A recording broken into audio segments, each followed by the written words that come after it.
રાજકોટ શહેર પોલીસને તસ્કરોને પડકાર ફેંક્યો હોય તે પ્રકારની ઘટના સામે આવી છે, જેમાં રાજકોટ શહેરના એ ડિવિઝન પોલીસ સ્ટેશનથી માત્ર 100 મીટર દૂર લાખો રૂપિયાની માલમત્તાની ચોરી થઈ હોવાનું સામે આવ્યું છે. તો મળતી માહિતી મુજબ શહેરના એ ડિવિઝનથી માત્ર 100 મીટર દૂર આવેલા ટાઇટનના શોરૂમમાં ગુરુવારના રોજ વહેલી સવારે 66 લાખ રૂપિયાની કિંમતી કાંડા ઘડિયાળ તેમજ 4 લાખ રૂપિયાની રોકડની ચોરી થવા પામી હતી. તો આ મામલે પોલીસની પ્રાથમિક તપાસમાં શોરૂમમાં માત્ર એક જ તસ્કરે પ્રવેશ કરીને માત્ર 23 મિનિટમાં લાખો રૂપિયાની માલમત્તા ચોરી કરી હોય તેવું સામે આવ્યું છે. તેમજ પોલીસની પ્રાથમિક તપાસમાં 4 થી 5 જેટલા તસ્કરો દ્વારા રોડ ઉપર રેકી કરવામાં આવી રહી હોવાનું પણ સામે આવ્યું છે. તો ચોરીની આ સમગ્ર ઘટના સીસીટીવી કેમેરામાં કેદ થઈ જવા પામી છે. ત્યારે આ બનાવ સંદર્ભે પોલીસ દ્વારા FSL, ડોગ સ્ક્વોડ તેમજ ફિંગરપ્રિન્ટ વિભાગની પણ મદદ લેવામાં આવી હતી અને આ બનાવ ગંભીર હોવાને કારણે રાજકોટ શહેર પોલીસના ઉચ્ચ અધિકારીઓ પણ ઘટના સ્થળે દોડી આવ્યા હતા.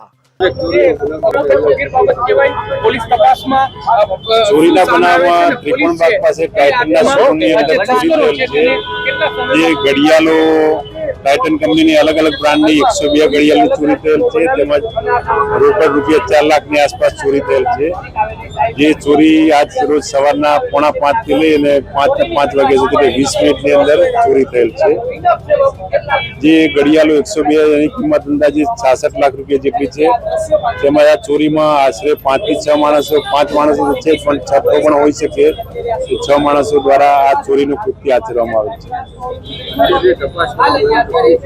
હાલની તપાસમાં FSLની મદદ લઈ તેમજ ડોગ સ્ક્વોડની મદદ લઈ અને આગળની તેમજ કેમેરાનો સર્વેલન્સ કરી આગળની કાર્યવાહી તપાસ ચાલુ છે.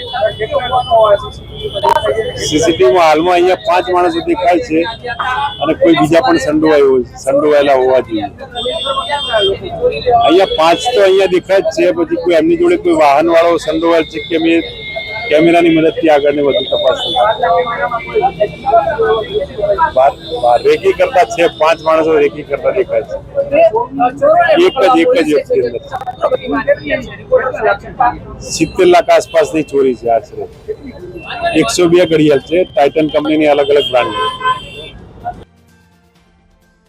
Bureau report CN24 news. હવે જુઓ દેશ દુનિયાની તમામ ખબરો તમારી આંગળીના ટેરવે.